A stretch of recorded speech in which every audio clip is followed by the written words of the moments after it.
ایک بوڑھی عورت تھی، بوڑھی عورت بڑی اچھے سے شادی کی، بیٹے کی، اکلوتے بیٹے کی بہو لائی۔ اب بہو بھی لوگ لاتے ہیں نا تو دیندار نہیں دیکھتے، مالدار دیکھتے ہیں، برادری دیکھتے ہیں، نہیں، سب سے پہلے دین دیکھو، دینداری دیکھو، اور دینداری دیکھ کر کے سب کرو۔ دینداری پہلے، دین کو اولیت دو، اسلام کو اولیت دو، دینداری کو اہمیت دو۔ تو یہ بھی بڑا عجیب ظلم ہے، جو ساس جو اتنی محبت سے، اتنے پیار سے اپنی بہو کو ڈھونڈ کر، اتنے احترام اور اکرام سے شادی بیاہ کر کے گھر میں لاتی ہے، تو وہ بہو بھی عجیب ہو جاتی، اس کو سب سے زیادہ نفرت کبھی کبھی اپنی ساس ہی سے ہو جاتی۔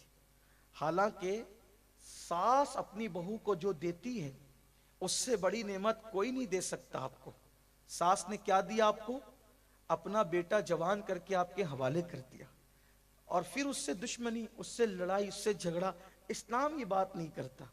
اسلام کہتا ہے کہ جب تک تم شادی شدہ نہیں تھی عورت، تمہارے لیے ماں باپ کی خدمت تھی، اب تم شادی شدہ ہو گئی، اب تمہارے ساس سسر کی خدمت ہے۔ بڑی نعمت ہے، بڑی عظیم نعمت۔ جو عورت اپنی ساس سسر کی خدمت کرتی ہے، جب وہ بوڑھی ہو جاتی تو اس کی بہویں بھی اس کی خدمت کرتی، اور اگر جو ساس سے نفرت کرے پھر اس کی بہویں اس سے زیادہ اس کو تکلیف پہنچاتی ہے، کیونکہ اللہ کے نبی نے فرمایا کما تدین و تدان، تم جیسا کرو گے تمہارے ساتھ ویسا ہی کیا جائے گا۔ یہ ہمیشہ یاد رکھنا، جو کرو گے وہ پاؤ گے۔ یہ دنیا ہے، بونے کی جگہ ہے، جو بویا وہی کاٹنا ہے، اس سے زیادہ نہ اس سے کم۔ اللہ اکبر۔ تو میں عرض یہ کر رہا تھا، ایک عورت نے، بوڑھی عورت نے بیٹے کی شادی کی، بہو مل گئی اس کو دنیا دار، دنیا کی دیوانی، ایک بچہ ہوا۔ اس کی بہو نے اس کے شوہر سے کہا دیکھو، یا تو گھر میں تمہاری ماں رہے یا تو میں نے رہنا ہے، ورنہ میں نہیں رہوں گی، یا اپنی ماں کو رکھو یا مجھے رکھو۔ دنیا دار بیٹا تھا، اس نے کہا ٹھیک، میں آج اپنی ماں کو گھر سے نکال دوں گا، کوئی بات نہیں۔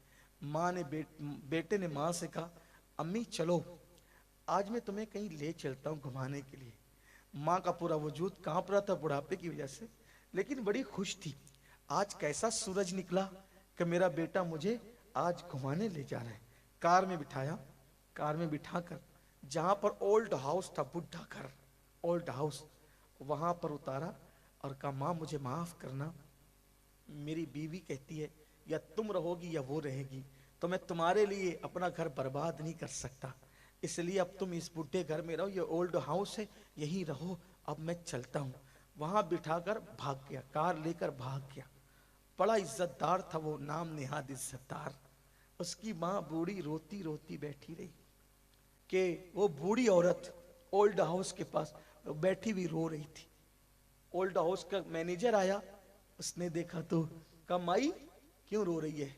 کہا کہ مجھے گھر سے نکال دیا گیا ہے، مجھے گھر سے، جس کا گھر تھا اسی کو گھر سے نکال دیا گیا۔ کہا کہ مجھے گھر سے نکال دیا گیا ہے، اب میں آپ کے اولڈ ہاؤس میں رہوں گی، رکھو گے؟ کہا مائی وہ تو بنا ہی آپ لوگوں کے لیے ہے، ایسی ناہنجار اولاد جس کی ہو تو پھر ان کے لیے تو اولڈ ہاؤس ہی بنائے جاتے ہیں۔ اس نے رجسٹر لیا اور رجسٹر لے کر کے کہا کہ مائی اپنا نام بتائیں۔ نام بتا دیا، آپ کے بیٹے کا نام بتائیں، بیٹے کا آپ کے کیا نام ہے؟ نہیں بتایا، ماں نے نام نہیں بتایا۔ مینیجر نے کہا امی بیٹے کا نام بتا دو تاکہ ہم لکھ لیں، کیونکہ کوئی حادثہ ہو تو اس تک تو اطلاع پہنچانی پڑے گی نا، نام بتاؤ۔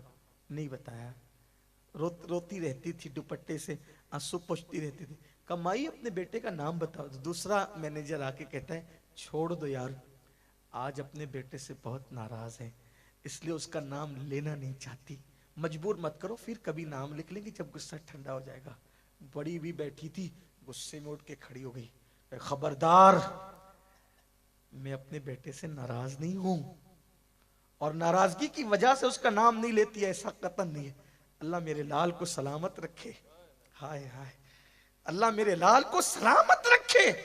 نام اس لیے نہیں بتا رہا ہوں کہ دنیا اس کو پہچانتی ہے، بڑی عزت کرتی ہے اس کی، اگر میں نام بتاؤں گی تو میرا بیٹا بدنام ہو جائے گا، اس لیے بدنامی سے بچنے کے لیے میں اپنے بیٹے کا نام نہیں، یہ ماں ہے آج جس کی قدر نہیں کرتے ہو نا، یہ چہرے جن چہرے پہ بڑھاپے کی وجہ سے جھریاں پڑ گئی ہیں، کسی خوبصورت پیر کا چہرہ دیکھنے پر بھی وہ ثواب نہیں ملتا.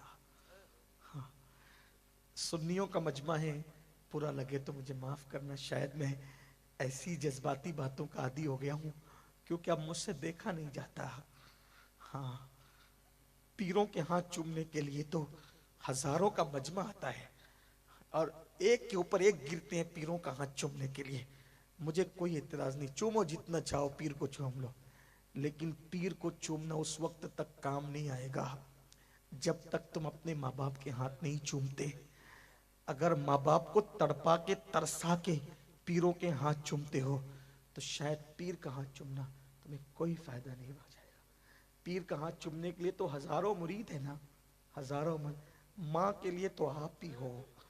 اس ماں کے دل سے پوچھو، جب کوئی بیٹا سب کے سامنے اس کے ہاتھ چومتا ہے تو ماں کا دل کتنا بڑا ہو جاتا ہے. ماں فخر کی سے کہتی دیکھو میرا بیٹا، جوان بیٹا میرے ہاتھ چومتا ہے، میرے پیر چومتا ہے.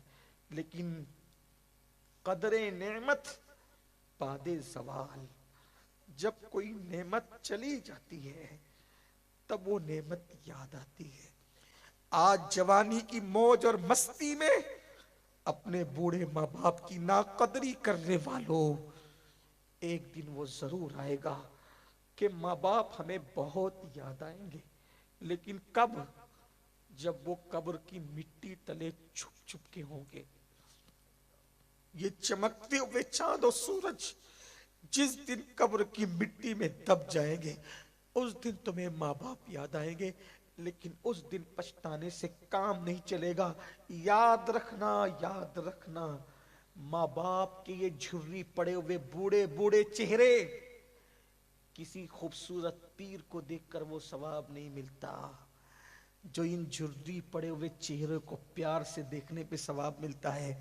میرے آقا نے فرمایا جو ایک بار پیار سے اپنے ماں باپ کا چہرہ دیکھے اللہ اس کو مقبول حج کا ثواب عطا فرماتا. ایک دن میں اگر 100 حج کا ثواب کمانا ہے نا، 100 حج کا ثواب، 100 بار دیکھو ماں باپ کو پیار سے. ہاں، لیکن ماں باپ ضرور یاد آئے. میں اب اپنی گفتگو سمیٹ رہا ہوں، اب میں ہمت ہار چکا ہوں کیونکہ ماں کا ذکر آیا ہے. بہت لمبی بات نہیں کرنا چاہتا لیکن اتنی دعا ضرور کروں گا، جن کے ماں باپ دنیا میں ہے اللہ انہیں خوب لمبی عمر دے اور ان کو ہم سے راضی رکھے. جن کے ماں باپ دنیا سے چلے گئے ہیں اب وہ سوائے قبر پہ جا کر ان کے لیے دعائے مغفرت کرنے کے اور ایصال ثواب کرنے کے کچھ نہیں کر سکتے.